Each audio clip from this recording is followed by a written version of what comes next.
Hi ಸ್ನೇಹಿತರೆ, ನೀವು ನೋಡ್ತಾ ಇದ್ದೀರಾ ಸಾಧನಾ ಶಂಕರ್ ಅಕಾಡೆಮಿ ಶಿಕಾರಿಪುರ. ಸ್ನೇಹಿತರೆ, ಇವತ್ತೊಂದು ಬ್ಯೂಟಿಫುಲ್ ಆಗಿರ್ತಕ್ಕಂಥ ಕಾನ್ಸೆಪ್ಟನ್ನು ನಾನು ನಿಮ್ಮ ಜೊತೆಗೆ ಚರ್ಚೆ ಮಾಡ್ತೀನಿ ಸ್ನೇಹಿತರೆ. ಪರಿಸರದ ಸಮಸ್ಯೆಗಳು, ಎನ್ವೈರನ್ಮೆಂಟಲ್ ಇಶ್ಯೂಸ್.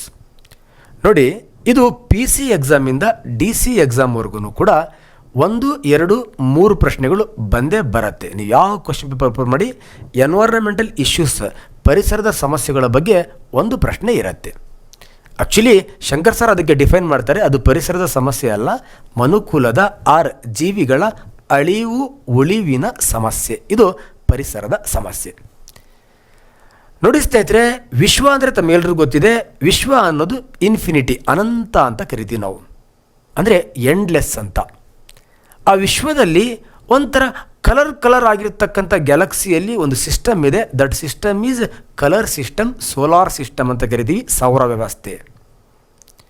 ಈ ಸೌರ ವ್ಯವಸ್ಥೆಯ ರಾಜ ಯಾರಪ್ಪ ಅಂದರೆ ಸೂರ್ಯ. ಸೂರ್ಯನ ಸುತ್ತ 8 ಗ್ರಹಗಳು ಸುತ್ತತ್ತೆ. ಆ 8 ಗ್ರಹಗಳಲ್ಲಿ ಒಂದು ವಿಶೇಷವಾಗಿರ್ತಕ್ಕಂಥ ಗ್ರಹ ಯಾವುದಪ್ಪ ಅಂತ ಕೇಳಿದ್ರೆ ಭೂಮಿ. ಭೂಮಿ ಯಾಕಪ್ಪ ವಿಶೇಷವಾಗಿರ್ತಕ್ಕಂಥ ಗ್ರಹ ಅಂದರೆ ನಾವಿದ್ದೀವಿ, ಅಂದರೆ ಜೀವಿಗಳಿದೆ, ನಾವೇ ಅಂತಲ್ಲ, ಜೀವಿಗಳಿದೆ. ಭೂಮಿ ಮೇಲೆ ಯಾಕೆ ಜೀವಿಗಳು ಇದೆ ಅಂದರೆ ಭೂಮಿ ಮೇಲೆ ಜೀವಿಗಳು ವಾಸಿಸಲು ಯೋಗ್ಯವಾಗಿರ್ತಕ್ಕಂತಹ ಪರಿಸರ ಇದೆ. ಆ ಪರಿಸರ ಈ ಭೂಮಿ ಮೇಲೆ ಜೀವಿಗಳನ್ನು ಬೆಳೆಸಿದೆ. ಜೀವಿಗಳಿಂದ ಪರಿಸರ ಇದೆ, ಅರ್ಥಾತ್ ಪರಿಸರಕ್ಕೂ ಮತ್ತು ಜೀವಿಗೆ ಒಂದು ಅವಿನಾವಭಾವ ಸಂಬಂಧ ಇದೆ. ಹಾಗಾಗಿ ಈ ಭೂಗೋಳ ಜೀವಗೋಳವಾಗಿ ಪರಿವರ್ತನೆ ಆಗಿದೆ ಸ್ನೇಹಿತರೆ. ಸ್ನೇಹಿತರೆ, ಹಾಗಾದರೆ ಈ ಭೂಮಿ ಮೇಲೆ ಜೀವಿಗಳಿದೆ ಅಂದರೆ ಅದಕ್ಕೆ ಕಾರಣ ಪರಿಸರ. ಪರಿಸರಕ್ಕೊಂದು ಸಲ್ಯೂಟ್ ಹೊಡೀರಿ. ಅದೇ ಜೀವಿಗಳಲ್ಲಿ ಬುದ್ಧಿವಂತ ಜೀವಿಯಾಗಿರ್ತಕ್ಕಂಥ ಮನುಷ್ಯ ತನ್ನ ದುರಾಸೆಯಿಂದ, ತನ್ನ ಅತಿಯಾದ ಬುದ್ಧಿವಂತಿಕೆಯಿಂದ, ತನ್ನ ಒಂದು ಸುಖಮಯವಾಗಿರ್ತಕ್ಕಂತಹ ಜೀವನಕ್ಕಾಗಿ ಪರಿಸರಕ್ಕೆ ತೊಂದರೆಯನ್ನು ಕೊಟ್ಟು ಪರಿಸರದ ಸಮಸ್ಯೆಗಳನ್ನು ಉಂಟು ಮಾಡಿಕೊಂಡಿದ್ದಾನೆ ಸ್ನೇಹಿತರೆ. ಆ ಪರಿಸರದ ಸಮಸ್ಯೆಗಳಿಂದ ಮುಂದೆ ಈ ಭೂಮಿ ಮೇಲೆ ಜೀವಿಗಳಿರ್ಬೋದು, ಫಸ್ಟ್ ಮನುಷ್ಯ ಉಳಿತಾನೋ ಅಳಿತಾನೋ ಅಂತಕ್ಕಂಥ ಒಂದು ದೊಡ್ಡ ಗಂಡಾಂತರ ಉಂಟಾಗಿದೆ. ಹಾಗಾಗಿ ಪ್ರತಿ ಪುಸ್ತಕದಲ್ಲಿ ಪರಿಸರ ಸಮಸ್ಯೆಗಳು ಅಂತಕ್ಕಂಥ ಪರಿಕಲ್ಪನೆಯನ್ನು ಇಡ್ತಾನೆ. ಪ್ರತಿ ಕಾಂಪಿಟೇಟಿವ್ ಎಕ್ಸಾಮಲ್ಲಿ ಪರಿಸರದ ಸಮಸ್ಯೆಗಳ ಬಗ್ಗೆ ಪ್ರಶ್ನೆಗಳನ್ನು ಕೇಳ್ತಾನೆ. ನಿಮಗೆ ಕಾಂಪಿಟೇಟಿವ್ ಎಕ್ಸಾಮ್ ಪಾಸ್ ಆಗ್ತಿರೋ ಇಲ್ಲೋ ಗೊತ್ತಿಲ್ಲ, ಆದರೆ ಪರಿಸರದ ಬಗ್ಗೆ ಮಾಹಿತಿ ಇರಲಿ, ಈ ಪರಿಸರವನ್ನು ಕಾಪಾಡಲಿ ಅಂತಕ್ಕಂಥ ಒಂದು ಉನ್ನತವಾಗಿರ್ತಕ್ಕಂಥ ದೃಷ್ಟಿಕೋನದಿಂದ ಈ ಪ್ರಶ್ನೆಗಳು ಆಗಾಗ ಅಲ್ಲ, ಕಂಟಿನ್ಯೂ ಆಗಿ ಪ್ರತಿಯೊಂದು ಕಾಂಪಿಟೇಟಿವ್ ಎಕ್ಸಾಮಲ್ಲಿ ಬರ್ತಾ ಇರುತ್ತೆ ಸ್ನೇಹಿತರೆ. ಹಾಗಾದರೆ ಈಗ ಪರಿಸರದಲ್ಲಿ ಮನುಷ್ಯ ಎದುರಿಸ್ತಾ ಇರತಕ್ಕಂತಹ ಜಲ್ವಂತ ಪರಿಸರದ ಸಮಸ್ಯೆಗಳು ಯಾವುದು? ಮೊದಲನೇದು ಓಝೋನ್ ಲೇಯರ್ ಡಿಪ್ಲೇಷನ್ಸ್. ಜಾಗತಿಕ ತಾಪಮಾನದ ಓಝೋನ್ ಲೇಯರ್ ಡಿಪ್ಲೇಷನ್ಸ್ ಅಂದರೆ ಓಝೋನ್ ಪದರ ತೆಳುವಾಗುವಿಕೆ. ಜೈವಿಕ ಸಂವರ್ಧನೆ, ಬಯೋ ಮ್ಯಾಗ್ನಿಫಿಕೇಷನ್ಸ್, ಇವೆಲ್ಲ ಮನುಷ್ಯನಿಂದನೇ ಆಗಿರ್ತಕ್ಕಂಥದ್ದು. ಯೂಟ್ರಿಫಿಕೇಷನ್ಸ್, ತಮ್ಮೆಲ್ಲರಿಗೂ ಗೊತ್ತಿದೆ, ನಿಮ್ಮ ಊರಿನ ಪಕ್ಕ ಕೆರೆ ನೋಡಿದ್ರೆ ಕೆರೆ ತುಂಬ ಪಾಚಿಗಳೇ ಇರುತ್ತೆ, ಇದಕ್ಕೆ ಯೂಟ್ರಿಫಿಕೇಷನ್ ಅಂತ ಕರಿತೀವಿ. Next one of the very very important, Taj Mahal ತನ್ನ ಹೊಳಪನ್ನು ಕಳ್ಕೊಂಡಿದೆ, ಆಮ್ಲ ಮಳೆ, ಆಸಿಡ್ ರೈನ್ ಅಂತ ಕರಿತೀವಿ. ಈ ಡೆಲ್ಲಿ ಅಂತಕ್ಕಂತಹ ಪ್ರದೇಶದಲ್ಲಿ ಕಾರ್ಖಾನೆಗಳು, ವಾಹನಗಳು ಜಾಸ್ತಿ ಇದೆ, ಮಂಜಿದೆ. ಆ ಮಂಜು ಹೊಗೆಯಿಂದ ಬಂದಿರತಕ್ಕಂಥ ಮತ್ತೊಂದು ಸಮಸ್ಯೆ ಸ್ಮಾಗ್ ಅಂತ ಕರಿತೀವಿ. ಮನುಷ್ಯ ಇರ್ತಾನೋ ಇಲ್ಲೋ ಅಂತ ಭಯಂಕರವಾಗಿ ಎದುರಿಸ್ತಾ ಇರತಕ್ಕಂಥ ಮತ್ತೊಂದು ಪರಿಸರದ ಸಮಸ್ಯೆ ಗ್ಲೋಬಲ್ ವಾರ್ಮಿಂಗ್ ಸ್ನೇಹಿತರೆ, ಜಾಗತಿಕ ತಾಪಮಾನದ ಏರಿಕೆ.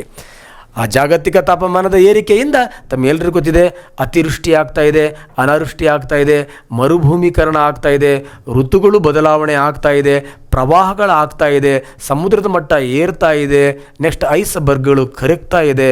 ಯಪ್ಪ, ಹಿಂಗಿದ್ರೆ ಮುಂದೊಂದು ದಿನ ಮನುಷ್ಯ ಇಲ್ಲಿ ಇಡ್ತಾನ ಅಂತ ಈ ಮನುಕುಲಕ್ಕೆ ಒಂದು ಬ್ಯೂಟಿಫುಲ್ ಕ್ವೆಶ್ಚನ್ ಮಾರ್ಕ್ ಬಂದಿದೆ.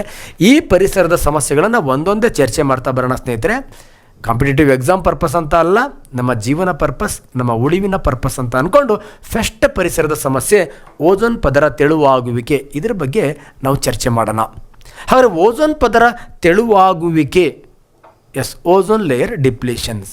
ಫಸ್ಟ್ ಕ್ವಶನ್ಸ್, ಓಝೋನ್ ಲೇಯರ್ ಎಲ್ಲಿದೆ ಸ್ನೇಹಿತರೆ? ಓಝೋನ್ ಲೇಯರಿಗೆ ಹೋಗೋ ಮುಂಚೆ ನಾವು ಸ್ವಲ್ಪ ಒಂದು ಈ ಭೂಮಿ ಅನ್ನೋದಕ್ಕೆ ನಾವೊಂದು ಮೈಂಡ್ ಮ್ಯಾಪನ್ನು ಮಾಡಬೇಕು. ನಾವು 5ನೇ ಕ್ಲಾಸಿಂದ ಇಲ್ಲಿವರೆಗೂ ಭೂಮಿ ಮ್ಯಾಪು, ಆ ಗ್ಲೋಬ್ ಎಲ್ಲ ನೋಡಿದ್ದೀವಲ್ವಾ? ಓಕೆ, ಭೂಮಿ ಒಂದು ಗೋಳ ಅಂತ ಅಂದ್ಕೊಳ್ಳಿ. ಈ ಭೂಮಿಯನ್ನು ನಾವು ಅನೇಕ ವಲಯಗಳನ್ನಾಗಿ ಮಾಡಿದಾಗ ಭೂಮಿಯ ಕೇಂದ್ರ ಇದೆಯಲ್ವ, ಅದನ್ನು ಕೋರ್ ಅಂತ ಕರಿತೀವಿ, ನಿಫೆ ಅಂತ ಕರಿತೀವಿ. ಅದರ ಮೇಲೆ ಮಧ್ಯಪದರ ಮ್ಯಾಂಟಲ್ ಅಂತ ಕರಿತೀವಿ. ಅದರ ಮೇಲೆ ತೊಗಟೆ ಕ್ರಸ್ಟ್ ಅಂತ ಕರಿತೀವಿ. ಇದನ್ನು ಶಿಲಾಗೋಳ ಅಂತ ಕರಿತೀವಿ. ಶಿಲಾಗೋಳವನ್ನು 71% ಜಲಾಗೋಳ ಆವರಿಸಿದೆ.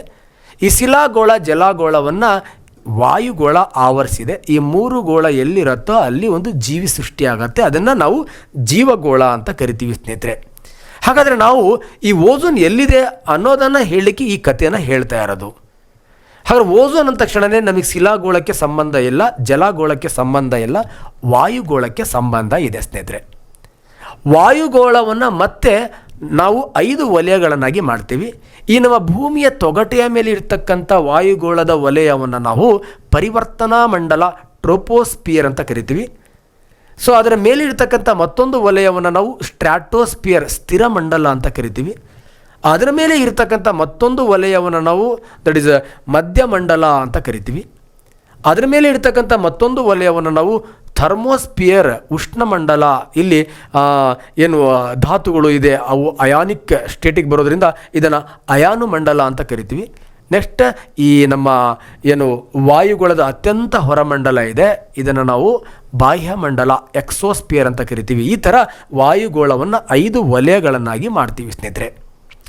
ಹಾಗಾದರೆ ನಮ್ಮ ಓಝೋನ್ ಲೇಯರ್ ಡಿಪ್ಲಿಷನ್ಸ್, ಓಝೋನ್ ಪದರ ತೆಳುವಾಗುವಿಕೆ ಅಂತಕ್ಕಂಥದ್ದು ಯಾವ ವಲಯಗಳಿಗೆ ಸಂಬಂಧಪಟ್ಟಂಥ ಪ್ರಶ್ನೆ ಅಂದರೆ ಪರಿವರ್ತನಾ ಮಂಡಲ, ನೆಕ್ಸ್ಟ್ ಸ್ಥಿರ ಮಂಡಲಕ್ಕೆ ಸಂಬಂಧಪಟ್ಟಂಥ ಪ್ರಶ್ನೆ. ಪ್ರಮುಖವಾಗಿ ಸ್ಥಿರ ಮಂಡಲಕ್ಕೆ ಸ್ಟ್ರಾಟೋಸ್ಪಿಯರ್ಗೆ ಸಂಬಂಧಪಟ್ಟಂಥ ಪ್ರಶ್ನೆ. ಈಗ ಹುಡುಗರಿಗೆ ಸ್ವಲ್ಪ ತಲೆಯಲ್ಲಿ ಹುಳ ಬಿಟ್ಟಂಗಾಯ್ತು, ಸರ್ ಅದು ಸ್ಥಿರ ಮಂಡಲಕ್ಕೆ ಮಾತ್ರ ಸಮಸ್ಯೆ ಪಟ್ಟಂತಹದ್ದು, ನೀವು ಇದರಲ್ಲಿ ಪರಿವರ್ತನಾ ಮಂಡಲವನ್ನು ಯಾಕೆ ಸೇರಿಸ್ತೀರಾ? ಅದಕ್ಕೆ ಸ್ನೇಹಿತರೆ ಕಲಿತ್ರೆ ಕ್ಲೀನಾಗಿ ಕಲಿಬೇಕು. ಈ ಕ್ಲೀನಾಗಿ ಕಲಿಸೋದೇ ಸಾಧನಾ ಶಂಕರ್ ಅಕಾಡೆಮಿ. ಕ್ಲಿಯರ್? ಓಕೆ ಸ್ನೇಹಿತರೆ, ಈಗ ಪರಿವರ್ತನಾ ಮಂಡಲ ಸ್ಥಿರ ಮಂಡಲ ಏನೋ ಕನ್ಫ್ಯೂಸ್ ಇದೆ, ಅದನ್ನು ಕ್ಲಿಯರ್ ಮಾಡೋಣ. ಫಸ್ಟ್ ಓಝೋನ್ ಅಂದರೆ ಏನು? ಓಝೋನ್ ಅನ್ನೋದು ಆಮ್ಲಜನಕದ 3 ಪರಮಾಣುಗಳಿಂದ ಆಗಿರತಕ್ಕಂಥ ಒಂದು ಅಣುವನ್ನು ನಾವೇನಂತ ಕರಿತೀವಿ? ಓಝೋನ್ ಅಂತ ಕರಿತೀವಿ. ಈ ಓಝೋನ್ ಎಲ್ಲಿ ಕಂಡು ಬರುತ್ತೆ ಅಂದರೆ ನಮ್ಮ ಭೂಮಿಯ ತೊಗಟೆಯ ಮೇಲೆ ಏನು ಪರಿವರ್ತನಾ ಮಂಡಲ ಇದೆ ಅಲ್ಲಿಂದ ಸ್ಥಿರ ಮಂಡಲ ಏನಿದೆ ಆ ಸ್ಥಿರ ಮಂಡಲದ ಅಲ್ಲಿವರೆಗೂ ಕೂಡ ಓಝೋನ್ ಏನಾಗಿದೆ, ಓಝೋನ್ ಅಂದರೆ ಆಮ್ಲಜನಕದ 3 ಪರಮಾಣುಗಳಿಂದ ಆಗಿರತಕ್ಕಂಥ ಅಣುಗಳೇನಾಗಿದೆ ಹರಡಿಕೊಂಡಿದೆ. ಆದರೆ ಪರಿವರ್ತನಾ ಮಂಡಲದಲ್ಲಿ 10% ಮಾತ್ರ ಇದೆ, ತುಂಬ ಕಡಿಮೆ ಪ್ರಮಾಣದಲ್ಲಿದೆ. ಸ್ಥಿರ ಮಂಡಲದಲ್ಲಿ ಉಳಿದ 90% ಓಝೋನ್ ಪರಮಾಣುಗಳು ಎಲ್ಲಿದೆ ಅಂದರೆ ಸ್ಥಿರ ಮಂಡಲದಲ್ಲಿ ಕಂಡು ಬರುತ್ತೆ. ಅಲ್ಲೇನು ಹರಡಿಕೊಂಡಿರಲ್ಲ, ಒಂದು ಪದರದ ರೂಪದಲ್ಲಿ ನಿರ್ಮಾಣ ಆಗಿದೆ. ಹಾಗಾಗಿ ಓಝೋನ್ ಪದರ ಯಾವ ಮಂಡಲದಲ್ಲಿ ಕಂಡು ಬರುತ್ತೆ ಅಂತ ಕೇಳಿದ್ರೆ ಸ್ಥಿರ ಮಂಡಲ. ಓಝೋನ್ ಅಣುಗಳು ಎಲ್ಲಿ ಕಂಡು ಬರುತ್ತೆ ಅಂತ ಕೇಳಿದ್ರೆ ಪರಿವರ್ತನಾ ಮತ್ತು ಸ್ಥಿರ ಮಂಡಲ. ಕ್ಲಿಯರ್ ಆಗಿದೆ ಅಂತ ಅನ್ಕೋತೀನಿ. ಅಲ್ಲಿ ಯಾಕೆ ಜಾಸ್ತಿ ಇಲ್ಲಿ ಯಾಕೆ ಕಡಿಮೆ ವೆಯ್ಟ್ ನೆಕ್ಸ್ಟ್ ಸ್ಲೈಡಲ್ಲಿ ಹೇಳ್ತೀನಿ ಸ್ನೇಹಿತರೆ. ನೆಕ್ಸ್ಟ್ ಮತ್ತೊಂದು ನಮ್ಮ ಹುಡುಗರಿಗೆ ಕನ್ಫ್ಯೂಷನ್ಸ್, ಸರ್ ಈ ಓಝೋನ್ ಪದರ ಅಂತಕ್ಕಂಥದ್ದು ಇದೆಯಲ್ವಾ, ನಾನು ಕೆಲವೊಂದು ಬುಕ್ಕಲ್ಲಿ 23ರಿಂದ 25 ಕಿಲೋಮೀಟ್ರ್ ಅಂತ ಓದ್ತೀನಿ, ಕೆಲವೊಂದು ಬುಕ್ಕಲ್ಲಿ 11ರಿಂದ 15 ಕಿಲೋಮೀಟ್ರ್ ಅಂತ ಓದ್ತೀನಿ. ಯಾವುದು ಸರಿ ಸರ್? ಎರಡೂ ಸರಿ ಸರ್. ಯಾಕೆ ಅಂದರೆ ನಮ್ಮ ಭೂಮಿಯ ಆಕಾರ ನೋಡಿ, ನಾವು ಮಿಡ್ಲ್ ಸ್ಕೂಲಲ್ಲಿ ಓದಬೇಕಾದ್ರೆ ಭೂಮಿ ಗೋಳಾಕಾರದಲ್ಲಿದೆ ಅಂತ ಹೇಳ್ತಾರೆ. ಸರಿನೋ ತಪ್ಪು? 1 ಸೆಕೆಂಡ್ ಯೋಚನೆ ಮಾಡಿ. ಸರಿನೂ ಹೌದು, ತಪ್ಪು ಹೌದು ಸ್ನೇಹಿತರೆ. ಸರ್ ಸರಿ ಹೆಂಗೆ ಹೌದು? ಭೂಮಿ ನಿಶ್ಚಲ ಸ್ಥಿತಿಯಲ್ಲಿದೆ ಎಂದು ಭಾವಿಸಿ, ಅವಾಗ ಗೋಳಾಕಾರ. ಭೂಮಿ ತನ್ನದೇ ಆಗಿರ್ತಕ್ಕಂಥ ಕೋರಿಯಾಲಿಟಿಕ್ ಎನರ್ಜಿಯಿಂದ, ತನ್ನದೇ ಆಗಿರ್ತಕ್ಕಂಥ ಶಕ್ತಿಯಿಂದ ಭೂಮಿ ತಿರುಗ್ತಾ ಇರೋದ್ರಿಂದ ಭೂಮಿ ಸಮಭಾಜಕ ವೃತ್ತದಲ್ಲಿ ಹಿಗ್ಗಿದೆ. ಅದೇನಾಗ್ಬಿಡತ್ತೆ 21 ಕಿಲೋಮೀಟರ್ ಹಿಗ್ಗಿಬಿಡತ್ತೆ. ಅಯ್ಯೋ ಅಲ್ಲಿ ಹಿಗ್ಗಿದೆ ಅಂದಮೇಲೆ ಧ್ರುವ ಪ್ರದೇಶದಲ್ಲಿ ಕುಗ್ಗಿ ಬಿಡತ್ತೆ, ಅಂದರೆ ಧ್ರುವ ಪ್ರದೇಶದಲ್ಲಿ ಚಪ್ಪಟೆ ಆಗಿಬಿಡತ್ತೆ. ಹಾಗಾಗಿ ಗೋಲಾಕಾರ ಮಿಸ್ ಆಗಿ ಇದೇ ಒಂದು ಹೊಸ ಆಕಾರ ಬಂದ್ಬಿಡತ್ತೆ. ಈ ಹೊಸ ಆಕಾರ ಚಲನೆಯಲ್ಲಿರ್ತಕ್ಕಂಥ ಭೂಮಿಯಲ್ಲಿ ಕಂಡು ಬರುತ್ತೆ. ಈ ಚಲನೆಯಲ್ಲಿರ್ತಕ್ಕಂಥ ಭೂಮಿಯಲ್ಲಿ ಕಂಡು ಬರ್ತಕ್ಕಂಥ ಈ ಆಕಾರವನ್ನು ನಾವೇನಂತ ಕರಿತೀವಿ? ಜಿಯಾಯ್ಡ್ ಆಕಾರ, ಭೂಮ್ಯಾಕಾರ ಅಂತ ಕರಿತೀವಿ. ಸಮಭಾಜಕ ವೃತ್ತದಲ್ಲಿ ಈ ಭೂಮಿ ಹಿಗ್ಗಿರೋದ್ರಿಂದ ಅಲ್ಲಿರ್ತಕ್ಕಂಥ ವಾಯುಗಳನ್ನು ಕೂಡ ಹಿಗ್ಗಿರುತ್ತೆ. ಹಾಗಾಗಿ ಸಮಭಾಜಕ ವೃತ್ತದಲ್ಲಿ ನಾವು ಸ್ಥಿರ ಮಂಡಲವನ್ನು ಅಳತೆ ಮಾಡಿದಾಗ ಓಝೋನ್ ಪದರ ಎಲ್ಲಿದೆ ಅಂದರೆ 22ರಿಂದ 25 ಕಿಲೋಮೀಟರ್ ಇದೆ. ಧ್ರುವ ಪ್ರದೇಶದಲ್ಲಿ ಅದು ಚಪ್ಪಟೆ ಆಗಿರೋದ್ರಿಂದ ಓಝೋನ್ ಪದರ ಎಲ್ಲಿದೆ ಅಂತ ಕೇಳಿದ್ರೆ 11ರಿಂದ 15 ಕಿಲೋಮೀಟರ್ ಇದೆ ಸ್ನೇಹಿತರೆ. ಅರ್ಥ ಆಗಿದೆ ಅಂತ ಅನ್ಕೋತೀನಿ. ಸರಿ, ಓಝೋನ್ ಪದರ ನಮ್ಮ ಪರಿವರ್ತನಾ ಮಂಡಲ ಈ ಸ್ಥಿರ ಮಂಡಲದಲ್ಲಿ ಹೇಗೆ ನಿರ್ಮಾಣ ಆಯಿತು sir? One of the very very important. Ozone ಪದರ ಹೇಗೆ ನಿರ್ಮಾಣ ಆಗತ್ತೆ ತಮ್ಮೆಲ್ಲರಿಗೂ ಗೊತ್ತಿದೆ. ನಮ್ಮ ಭೂಮಿಯ ವಾತಾವರಣದಲ್ಲಿ 21% ಆಮ್ಲಜನಕ ಇದೆ. ಮಾನವ ಸೇವಿಸ್ತಕ್ಕಂಥ ಆಮ್ಲಜನಕ ಯಾವುದಪ್ಪ ಅಂತ ಕೇಳಿದ್ರೆ O2 3 ಆಮ್ಲಜನಕದ ಬಹುರೂಪತೆ ಇದೆ, O2 O3. ಓ ಇದೆಯಲ್ವಾ, ಇದಕ್ಕೆ ನೇಸೆಂಟ್ ಆಕ್ಸಿಜನ್ ಅಂತ ಕರಿತೀವಿ, ಅತ್ಯಂತ ಕ್ರಿಯಾಕಾರಿ ಆಮ್ಲಜನಕ. ಈ ಓ ಸೇರಿ O2 ಆಗತ್ತೆ. ಇದು ಈ ಜೀವಿಗಳಿಗೆ ಉಸಿರಾಟಕ್ಕೆ ಸಿಗ್ತಕ್ಕಂಥ ಆಮ್ಲಜನಕ. ಈ O2ಗೆ ಮತ್ತೊಂದು ಓ ಸೇರಿದ್ರೆ ದಟ್ ಈಸ್ ಓಝೋನ್ ಆಗತ್ತೆ. ಹಾಗಾದರೆ ಓಝೋನ್ ಪದರ ಯಾವುದರಿಂದ ಆಗತ್ತೆ ಅಂದರೆ ಆಮ್ಲಜನಕದ ಅಣುಗಳು ಪರಮಾಣುಗಳು ಸೇರೇ ಓಝೋನ್ ಪದರ ಆಗತ್ತೆ. ಸರ್, ಈ ಆಮ್ಲಜನಕದ ಅಣು ಪರಮಾಣುಗಳು ಹೆಂಗೆ ಸೇರ್ಕೊಳ್ಳುತ್ತೆ ಸರ್? ಏನಿಲ್ಲ ಸ್ನೇಹಿತರೆ, ಸೂರ್ಯನಿಂದ ಭೂಮಿಗೆ ವಿದ್ಯುತ್ ಕಾಂತೀಯ ವಿಕಿರಣಗಳು ಬರುತ್ತೆ. ಆ ವಿದ್ಯುತ್ ಕಾಂತೀಯ ವಿಕಿರಣಗಳಲ್ಲಿ ಈ ಓಝೋನ್ಗೆ ಸಂಬಂಧಪಟ್ಟಂಥ ವಿಕಿರಣ ನೇರಳಾತೀತ ವಿಕಿರಣ, ಅಲ್ಟ್ರಾ ವೈಲೆಟ್ ರೇಡಿಯೇಷನ್ಸ್ ಅಂತ ಕರಿತೀವಿ ಸ್ನೇಹಿತರೆ.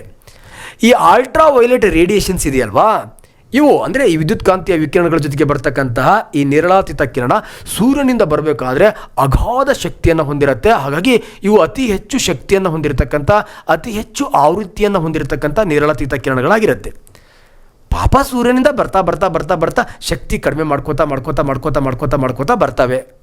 ಬಂದು ಬಾಹ್ಯ ಮಂಡಲವನ್ನು ಪ್ರವೇಶ ಮಾಡ್ತವೆ, ಉಷ್ಣ ಮಂಡಲವನ್ನು ಪ್ರವೇಶ ಮಾಡ್ತವೆ, ಮಧ್ಯ ಮಂಡಲವನ್ನು ಪ್ರವೇಶ ಮಾಡ್ತವೆ, ನೆಕ್ಸ್ಟ್ ಸ್ಥಿರ ಮಂಡಲವನ್ನು ಪ್ರವೇಶ ಮಾಡ್ತಾವೆ.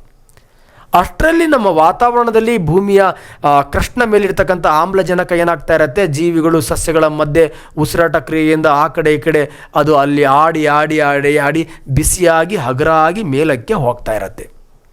ಆ ಮೇಲಕ್ಕೆ ಹೋಗಿರ್ತಕ್ಕಂತಹ O2 ಆಮ್ಲಜನಕದ ಅಣುಗಳು ಆ ಕಡೆಯಿಂದ ಬರ್ತಕ್ಕಂಥ ಹೆಚ್ಚು ಆವೃತ್ತಿಯ ನೇರಳಾತೀತ ಕಿರಣಗಳ ದಾಳಿಗೆ ಸಿಲುಕಿ ಆ ಆಮ್ಲಜನಕದ ಅಣುಗಳು O2 O ಆಗಿ ಹೊಡೆಯುತ್ತೆ.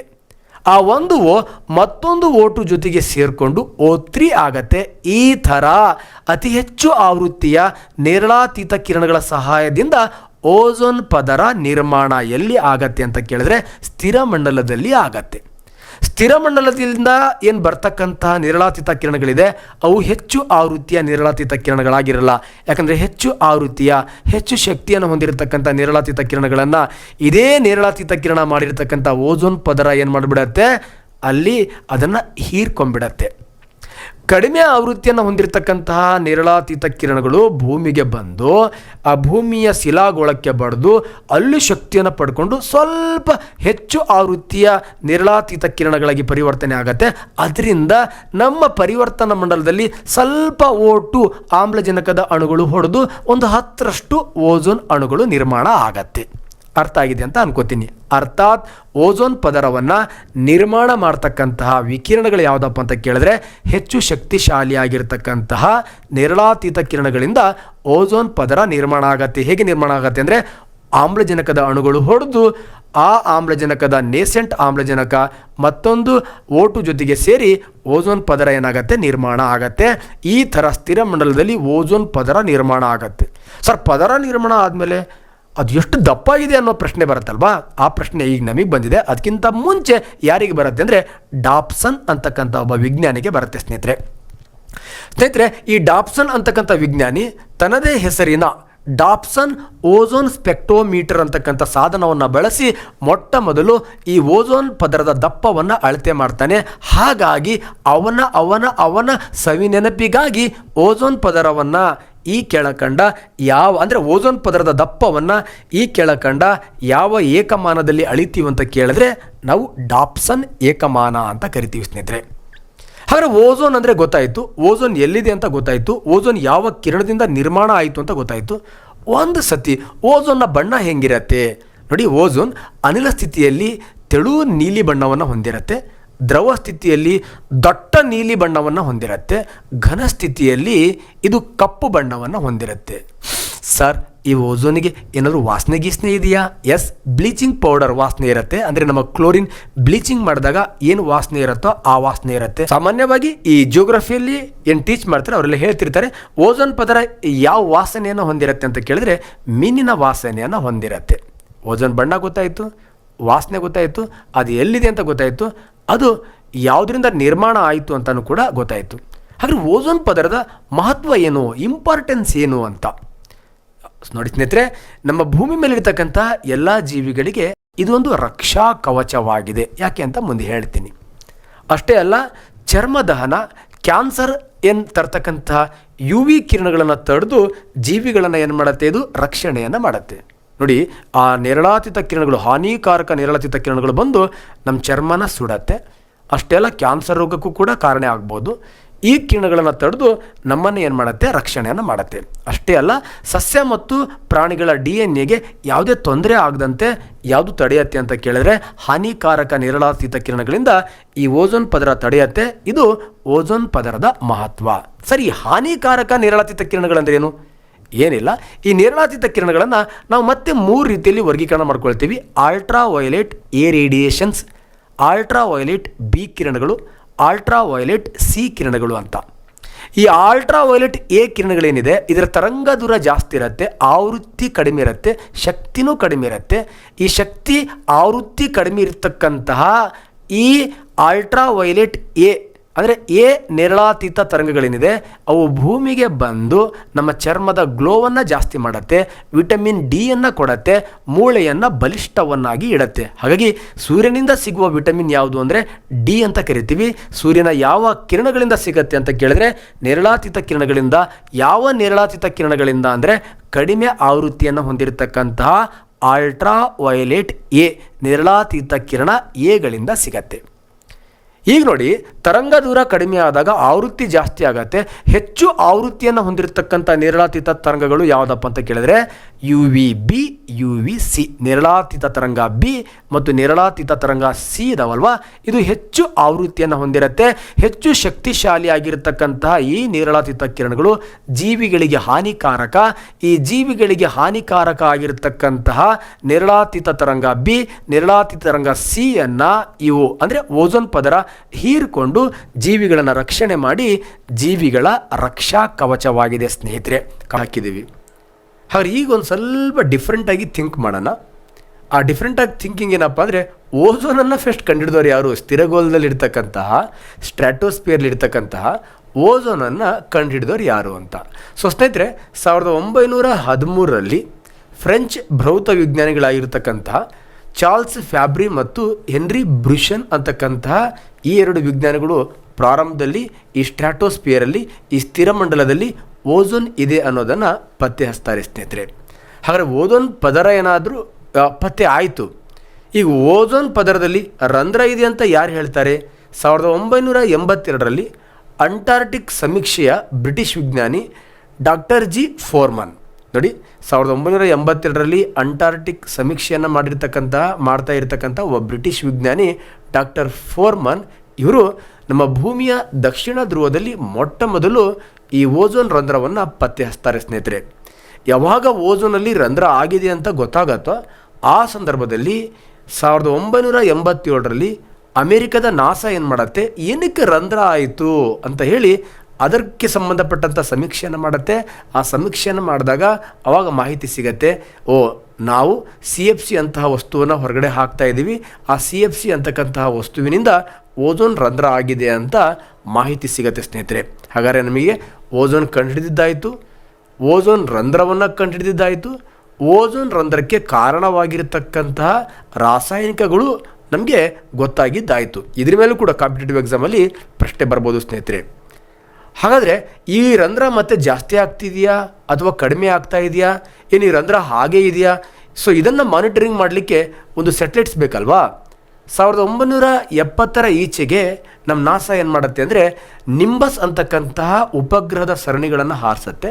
ಈ ನಿಂಬಸ್ ಅಂತಕ್ಕಂಥ ಉಪಗ್ರಹದ ಸರಣಿಗಳು ಏನು ಮಾಡ್ತಾ ಇರುತ್ತೆ ಅಂದರೆ ಆ ಓಝೋನ್ ಪದರ ಏನಿರುತ್ತೆ ಆ ಓಝೋನ್ ಪದರವನ್ನು ಮಾನಿಟರಿಂಗ್ ಮಾಡ್ತಾ ಇರುತ್ತೆ. ಏನು ಆ ಓಝೋನ್ ರಂಧ್ರ ಕಂಪ್ಲೀಟ್ ಆಗ್ತಾ ಇದೆಯಾ ಅಥವಾ ರಂಧ್ರ ಜಾಸ್ತಿ ಆಗ್ತಾ ಇದೆಯಾ ಅಂತ. ಇತ್ತೀಚಿನ ದಶಕಗಳಲ್ಲಿ ಈ ನಿಂಬಸ್ ಸರಣಿಗಳು ಆ ಕೆಲಸವನ್ನು ಮಾಡಲ್ಲ ಸ್ನೇಹಿತರೆ. ಸೌಮಿ NPP ಉಪಗ್ರಹಗಳ ಸರಣಿ ಅಂತ ಹೇಳ್ತೀವಿ ನಾವು. ಸೌಮಿ NPP ಉಪಗ್ರಹಗಳ ಸರಣಿ ಏನು ಮಾಡ್ತಾ ಇದೆ ಅಂದರೆ ಆ ಸ್ಥಿರ ಮಂಡಲದಲ್ಲಿರ್ತಕ್ಕಂತಹ ಆ ಸ್ಟ್ರಾಟೋಸ್ಪಿಯರ್ಲಿರ್ತಕ್ಕಂತಹ ಓಝೋನ್ ಪದರವನ್ನು ಏನು ಮಾಡ್ತಾ ಇರುತ್ತೆ, ಮಾನಿಟರಿಂಗ್ ಮಾಡ್ತಾ ಇರುತ್ತೆ. ನೋಡ್ರಿ, ಆಲ್ರೆಡಿ ಕಾಂಪಿಟೇಟಿವ್ ಎಕ್ಸಾಮಲ್ಲಿ ಬಂದಿರತಕ್ಕಂತಹ ಪ್ರಶ್ನೆ, ಈ ಕೆಳಕಂಡ ಯಾವ ಉಪಗ್ರಹವು ಓಝೋನ್ ಪದರವನ್ನು ಮಾನಿಟರಿಂಗ್ ಮಾಡುತ್ತೆ ಅಂತ ಆಪ್ಷನ್ ನಿಂಬಸ್ ಅಂತ ಒಂದ್ಸತಿ ಬಂದಿದೆ. ಈಗ ಯಾವುದು ಅಂತ ಕೇಳಿದಾಗ ನಿಂಬಸ್ ಹಾಕಿದ್ರೆ ಮತ್ತೆ ಕೈಗೆ ಚೆಂಪು ಸಿಗುತ್ತೆ. ಈಗ ಆ ಓಝೋನ್ ಪದರವನ್ನು ಮಾನಿಟರಿಂಗ್ ಮಾಡ್ತಾ ಇರತಕ್ಕಂತಹ ಅದು ಉಪಗ್ರಹಗಳ ಸರಣಿ ಯಾವುದಪ್ಪ ಅಂತ ಕೇಳಿದ್ರೆ ಸೌಮಿ NPP ಅಂತಕ್ಕಂಥ ಉಪಗ್ರಹಗಳ ಸರಣಿ ಏನಿದೆ ಅದು ಈಗ ಓಝೋನ್ ಪದರವನ್ನು ಏನು ಮಾಡ್ತಾ ಇದೆ, ಮಾನಿಟರಿಂಗ್ ಮಾಡ್ತಾ ಇದೆ ಸ್ನೇಹಿತರೆ. ಈ ಓಝೋನ್ ಪದರ ಯಾಕೆ ತೆಳುವಾಗ್ತಾ ಇದೆ, ಓಝೋನ್ ಪದರ ತೆಳುವಾಗಲಿಕ್ಕೆ ಕಾರಣಗಳೇನು? ಸೊ ಸ್ನೇಹಿತರೆ, ಇದಕ್ಕೆ ಸಂಬಂಧಪಟ್ಟಂತಹ ಚರ್ಚೆಗಳು ಕಾಂಪಿಟೇಟಿವ್ ಎಕ್ಸಾಮ್ಗಳಲ್ಲಿ ಬರ್ತಕ್ಕಂಥ ಚಾನ್ಸಸ್ ತುಂಬ ಇರುತ್ತೆ ಸ್ನೇಹಿತರೆ.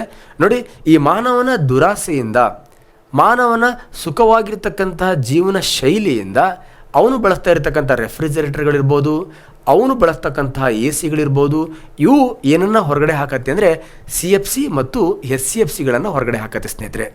ಅದ್ರ ಜೊತೆಗೆ ಈ ಫೈರ್ ಎಕ್ಸ್ಟಿಂಗ್ವಿಷರ್ಸ್ ಅಂತ ಏನು ಕರಿತೀವಿ, ಅಗ್ನಿಶಾಮಕ ಯಂತ್ರಗಳು ಹೊರಗಡೆ ಹಾಕ್ತಕ್ಕಂಥ HCFCಗಳು, ನೆಕ್ಸ್ಟ್ ಫೋಮ್ಗಳು ಬಿಡುಗಡೆ ಮಾಡ್ತಕ್ಕಂಥ CFCಗಳು, SCFCಗಳು, ಅಷ್ಟೇ ಅಲ್ಲ ಈ ಏರೋಸಾಲ್ಗಳು ಆರ್ ಪ್ರೊಪಲೆಂಟ್ಗಳಿಂದ ಹೊರಗಡೆ ಬರ್ತಕ್ಕಂತಹ CFCಗಳು, SCFCಗಳು, ನೆಕ್ಸ್ಟ್ ಮಣ್ಣಿನ ಧೂಮೀಕರಣ ಸಾಯಿಲ್ ಫ್ಯೂಮಿಂಗ್ಸ್ ಅಂತ ಕರಿತೀವಿ, ಇದರಿಂದ ಹೊರಗಡೆ ಬರ್ತಕ್ಕಂಥ ಮೀಥೈಲ್ ಬ್ರೋಮೈಡ್, ಈ ರಾಸಾಯನಿಕಗಳೇನಿದೆ ಮೀಥೈಲ್ ಬ್ರೋಮೈಡ್ ಇರ್ಬೋದು, CFC ಇರ್ಬೋದು, SCFC ಇರ್ಬೋದು, ಈ ರಾಸಾಯನಿಕಗಳು ಈ ಮನುಷ್ಯ ಬಳಸ್ತಾ ಇರತಕ್ಕಂಥ ಈ ಚಟುವಟಿಕೆಗಳಿಂದ ನಮ್ಮ ಭೂಮಿಯ ಮೇಲೆ ಬಿಡುಗಡೆ ಆಗುತ್ತೆ ಸ್ನೇಹಿತರೆ. ಈ ಬಿಡುಗಡೆ ಆಗ್ತಕ್ಕಂಥ ಈ ರಾಸಾಯನಿಕಗಳು ಏನಾಗುತ್ತೆ, ಬಿಸಿಯಾಗಿ ಇವು ಪರಿವರ್ತನಾ ಮಂಡಲವನ್ನು ದಾಟಿ ಯಾವ ಮಂಡಲಕ್ಕೆ ಹೋಗುತ್ತೆ, ಸ್ಥಿರ ಮಂಡಲಕ್ಕೆ ಹೋಗುತ್ತೆ. ಆ ಸ್ಥಿರ ಮಂಡಲದಲ್ಲಿರ್ತಕ್ಕಂಥ ಓಝೋನ್ ಹತ್ತಿರ ಹೋಗುತ್ತೆ ಸ್ನೇಹಿತರೆ. ಆ ಓಝೋನ್ ಹತ್ತಿರ ಹೋದಾಗ ಈ CFCಗಳು, SCFCಗಳು ಹಾನಿಕಾರಕ ಹೆಚ್ಚು ಆವೃತ್ತಿಯನ್ನು ಹೊಂದಿರತಕ್ಕಂತಹ ಅತಿ ಹೆಚ್ಚು ಶಕ್ತಿಯನ್ನು ಹೊಂದಿರತಕ್ಕಂತಹ ನೇರಳಾತೀತ ಕಿರಣಗಳಿಂದ ಏನಾಗುತ್ತೆ, ವಿಭಜನೆ ಆಗತ್ತೆ. ಉದಾಹರಣೆ CFC ಏನಾಗಿ ವಿಭಜನೆ ಆಗತ್ತೆ ಅಂದರೆ, ಫಸ್ಟ್ CFC ಅಂದರೆ ಕ್ಲೋರೋ ಫ್ಲೂರೋ ಹೈಡ್ರೋ ಕಾರ್ಬನ್ ಅಂತ ಸ್ನೇಹಿತರೆ. ಈ ಹಾನಿಕಾರಕ ಅತಿ ಹೆಚ್ಚು ಆವೃತ್ತಿಯನ್ನು ಹೊಂದಿರತಕ್ಕಂತಹ ನೇರಳಾತೀತ ಕಿರಣಗಳಿಂದ ಈ CFC ಏನಿದೆಯಲ್ವಾ, ಕ್ಲೋರಿನ್ನೇ ಬೇರೆದಾಗತ್ತೆ, ಫ್ಲೋರಿನ್ನೇ ಬೇರೆದಾಗತ್ತೆ, ಹೈಡ್ರೋಕಾರ್ಬನ್ನೇ ಬೇರೆದಾಗತ್ತೆ. ಈ ಥರ ಹಾನಿಕಾರಕ ಹೆಚ್ಚು ಆವೃತ್ತಿಯನ್ನು ಹೊಂದಿರತಕ್ಕಂತಹ ನೇರಳಾತೀತ ಕಿರಣಗಳಿಂದ ಈ CFC ಬಿಡುಗಡೆಯಾಗಿ, ಅಂದರೆ CFC ಹೊಡೆದು ಆ CFCಯಲ್ಲಿರ್ತಕ್ಕಂಥ ಕ್ಲೋರಿನ್ ಏನು ಮಾಡುತ್ತೆ, ಓಝೋನ್ ಪದರವನ್ನು ನಾಶ ಮಾಡುತ್ತೆ ಸ್ನೇಹಿತರೆ. ಒಂದು ಕ್ಲೋರಿನ್ ಅಣು 1,00,000 ಓಝೋನ್ ಅಣುಗಳನ್ನು ನಾಶ ಮಾಡುತ್ತೆ. ಹಾಗಾಗಿ ಈ CFC, SCFC, ಈ ಮೀಥೈಲ್ ಬ್ರೋಮೈಡ್ಗಳಿಂದ ಬಿಡುಗಡೆ ಆಗ್ತಕ್ಕಂಥ ಈ ಬ್ರೋಮಿನ್ ಇರ್ಬೋದು, ಈ ಕ್ಲೋರಿನ್ ಇರ್ಬೋದು, ಈ ಹ್ಯಾಲೋಜನ್ಸ್ಗಳು ಏನು ಮಾಡುತ್ತೆ ಅಂದರೆ ಈ ಓಝೋನ್ ಪದರವನ್ನು ನಾಶ ಮಾಡುತ್ತೆ ಅಂತ ಗೊತ್ತಾಗುತ್ತೆ ಸ್ನೇಹಿತರೆ. ನಾಶ ಮಾಡದ ನಂತರ ಇದನ್ನು ರಕ್ಷಣೆ ಮಾಡ್ಕೊಳ್ಳೋದು ಹೇಗೆ, ಇದನ್ನು ರಕ್ಷಣೆ ಮಾಡ್ಕೊಳ್ಳದೇ ಇದ್ದರೆ ನಮಗೆ ಆಗ್ತಕ್ಕಂಥ ತೊಂದರೆಗಳು ಹೇಗೆ, ಇದ್ರ ಮೇಲೂ ಕೂಡ ಕಾಂಪಿಟೇಟಿವ್ ಎಕ್ಸಾಮಲ್ಲಿ ಬ್ಯೂಟಿಫುಲ್ ಆಗಿರ್ತಕ್ಕಂಥ ಪ್ರಶ್ನೆಗಳು ಬರುತ್ತೆ ಸ್ನೇಹಿತರೆ. ತಮಗೆ ಆಲ್ರೆಡಿ ನಾನು ಫಸ್ಟಲ್ಲೇ ಹೇಳಿದ್ದೀನಿ, ಫಸ್ಟ್ ಸ್ಲೈಡಲ್ಲೇ ಈ ನೇರಳಾತೀತ ಕಿರಣಗಳಲ್ಲಿ ಮನುಷ್ಯನಿಗೆ ಅರ್ಥಾತ್ ಜೀವಿಗಳಿಗೆ ಉಪಕಾರಿ ನೇರಳಾತೀತ ಕಿರಣಗಳು ಇದ್ದಾವೆ, ಜೀವಿಗಳಿಗೆ ಹಾನಿ ಮಾಡ್ತಕ್ಕಂಥ ನೇರಳಾತೀತ ಕಿರಣಗಳಿದ್ದಾವೆ. ಜೀವಿಯ ಉಪಕಾರಿ ನೇರಳಾತೀತ ಕಿರಣಗಳನ್ನು ಪಾಪ ಓಝೋನ್ ಆರಾಮಾಗಿ ಬಿಡುತ್ತೆ. ನಮಗೆ ಹಾನಿ ಮಾಡ್ತಕ್ಕಂತಹ ಏನು ನೇರಳಾತೀತ ಕಿರಣಗಳಿದೆ, ಏನು ಅಲ್ಟ್ರಾವೈಲೆಟ್ B ಇರ್ಬೋದು, ಅಲ್ಟ್ರಾವೈಲೆಟ್ C ಇರ್ಬೋದು, ಅವುಗಳನ್ನು ಅಬ್ಸಾರ್ಬ್ ಮಾಡುತ್ತೆ ಸ್ನೇಹಿತರೆ. ಸೊ ಸ್ನೇಹಿತರೆ, ಏನಾದರೂ ಓಝೋನ್ ಅವುಗಳನ್ನು ಅಬ್ಸರ್ವ್ ಮಾಡಲಿಲ್ಲ ಅಂದರೆ, ಸರ್ ಓಝೋನ್ ಯಾಕೆ ಅಬ್ಸರ್ವ್ ಮಾಡಲ್ಲ ಅಂದರೆ, ಓಝೋನ್ ತೆಳುವಾಗೋದ್ರಿಂದ, ಓಝೋನಲ್ಲಿ ರಂಧ್ರ ಆಗೋದ್ರಿಂದ ಓಝೋನ್ ಆ ಹಾನಿಕಾರಕ ನೇರಳಾತೀತ B ಮತ್ತು ನೇರಳಾತೀತ C ಕಿರಣಗಳನ್ನು, ಹೆಚ್ಚು ಆವೃತ್ತಿಯ ಆ ನೇರಳಾತೀತ ಕಿರಣಗಳನ್ನು ಹೀರ್ಕೊಳ್ಳದೆ ಇದ್ದರೆ ಏನಾಗತ್ತೆ ಅಂತ ಸ್ನೇಹಿತರೆ, ಏನಾಗತ್ತೆ ಅಂದರೆ ಚರ್ಮದ ಕ್ಯಾನ್ಸರ್ ಬರುತ್ತೆ, ನೆಕ್ಸ್ಟ್ ಚರ್ಮದಹನ ಉಂಟಾಗತ್ತೆ, ಸ್ಕಿನ್ ಬರ್ನ್ ಆಗುತ್ತೆ, ಸ್ಕಿನ್ ಕ್ಯಾನ್ಸರ್ ಆಗುತ್ತೆ. ಆ ಹಾನಿಕಾರಕ ನೇರಳಾತೀತ ಕಿರಣಗಳು ನಮ್ಮ ಕಣ್ಣಿನ ಮೇಲೆ ಬಿದ್ದಾಗ ಕಣ್ಣಿಗೆ ಕ್ಯಾಟ್ರಾಕ್ಟ್ ರೋಗ ಬರ್ತಕ್ಕಂಥ ಸಂಭವ ಇರುತ್ತೆ.